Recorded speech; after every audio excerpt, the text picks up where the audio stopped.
Random House Audiobooks presents Exit to Eden by Anne Rice, writing as Anne Rampling. Read for you by Gillian Anderson and Gil Bellows.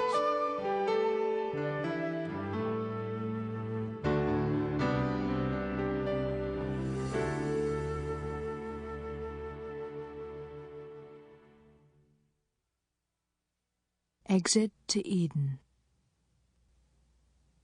My name is Lisa. I'm 5'9". My hair is long and it's dark brown. I wear leather a great deal. High boots always, and sometimes glove-soft vests and even leather skirts now and then. And I wear lace, especially when I can find the kind I like. Intricate, very old-fashioned lace, snow white. I have light skin that tans easily, large breasts and long legs. And though I don't feel beautiful and never have, I know that I am. If I wasn't, I wouldn't be a trainer at the club. At the club, they call me the perfectionist. And it is no small compliment to be called that in a place like the club, where everyone is after a perfection of sorts, where everyone is striving, and the striving is part of the pleasure involved. I've been at the club since it opened. I helped create it, establish its principles, approve its earliest members and its earliest slaves. I laid down the rules and the limits. And I imagined and created most of the equipment that is used there today. I even designed some of the bungalows and the gardens, the morning swimming pool and fountains. I decorated over a score of the suites myself. Its many imitators make me smile. There is no real competition for the club. The club is what it is because it believes in itself, and its glamour and its terror evolve from that. This is a story of something that happened at the club. A great deal of the story doesn't even take place there. It takes place in New Orleans and in San Francisco. But it doesn't matter, really. The story began at the club, and no matter where it goes from there, it's about the club. Welcome to the club.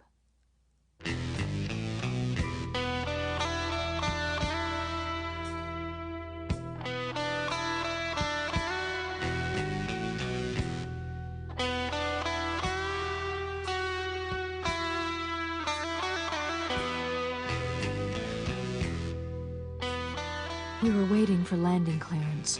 The enormous jets slowly circling the island in the tourist route, I call it, because you can see everything so well. The sugar-white beaches, the coves, and the great sprawling grounds of the club itself. High stone walls and tree-shaded gardens, and the vast complex of tile-roofed buildings half hidden by the mimosa and the pepper trees. You can see the drifts of white and pink rhododendrons, the orange groves, and the fields full of poppies and deep green grass. At the gate of the club lies the harbor, and beyond the grounds the ever-busy airfield and heliport.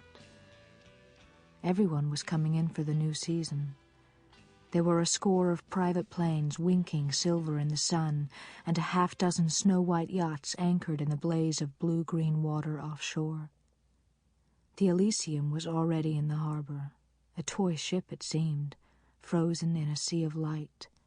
Who would guess that there were some 30 or more slaves inside it, waiting breathlessly to be driven naked across the deck and onto the shore? The slaves all make the journey to the club fully clothed for obvious reasons, but before they're allowed to see the island, let alone set foot on it, they are stripped. Only naked and subservient are they admitted. I was unusually eager to be back. I was finding the vacations harder and harder for some reason, the days in the outside world curiously unreal. And the visit with my family in Berkeley had been unbearable, as I avoided the same old question about what I did and where I lived most of the year. Why is it such a secret, for the love of heaven? Where do you go? There were moments at the dining room table when I absolutely could not hear anything my father was saying, just see his lips moving, and when he asked me a question, I had to make up something about having a headache, feeling sick because I'd lost the thread. One night I drove into San Francisco with my sister, and we had dinner alone together at a glossy little North Beach place called St. Pierre. There was a man standing at the bar who kept looking at me, the classically handsome young lawyer type. My sister said, "Don't look now, but he's eating you alive." What would that have been like? Vanilla sex, as they call it. In some little hotel room hanging over the Pacific with this wonderfully wholesome Mr. Straight, who never dreamed he was sleeping with Miss Lace and Leather from the grandest exotic sex club in the world. Something wrong with your head, Lisa. Your stock and trade is fantasies, but not fantasies like that. Get out of California right away. And here we are, circling over Eden again, and it's almost time to have a very close look at those fresh slaves coming in. There had been a very important auction only days ago, one of the only 3 international auctions worth attending, and I knew we'd bought heavily, full 2-year contracts on some 30 men and women, all of them ravishing, with excellent papers from some of the best houses in America and abroad. It seemed the plane had been circling for an hour. I was getting more and more anxious. I had never come so dangerously close to telling my family all about that certain spa that was always being mentioned in the gossip columns, that scandalous club they'd read about in Esquire and Playboy. Guess who created it? Guess what we do with levels of awareness at the club? Ah, sadness. Barriers that can never be broken. Better to lie and lie well, as Hemingway put it. I'm almost home. Almost okay. Finally, the pilot announced the landing, the gentle reminder to fasten my seatbelt. "We're going in, Lisa." I felt the air in the small cabin subtly change.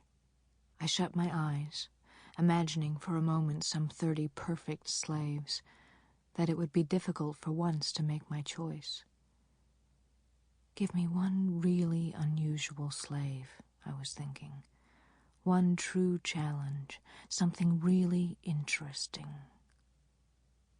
That's why I want to be back here, isn't it? That is what I'm supposed to want. They told me to bring any clothing I would want when it came time to leave. How did I know what I'd want when it came time to leave? I'd signed a 2-year contract for the club, and I wasn't even thinking about when I would leave. I was thinking about when I would arrive. So I filled up a couple of suitcases pretty quickly and put on the dispensable clothes they told me to wear for the trip. And then there was an overnight case with what I might require on board. But at the last moment, I threw in my tuxedo thinking, what the hell, maybe I'd go to Monte Carlo as soon as it was over and gamble every cent they'd paid me for the 2 years. It seemed a perfect thing to do with the $100,000. I mean, it was such an irony that they were paying me anything. I would have paid them. And I packed my new book, too. Though why, I wasn't sure. It might still be in a few bookstores when I got out if the wars in the Middle East were still going on. Photography books tend to stick around that way. But then again, maybe not.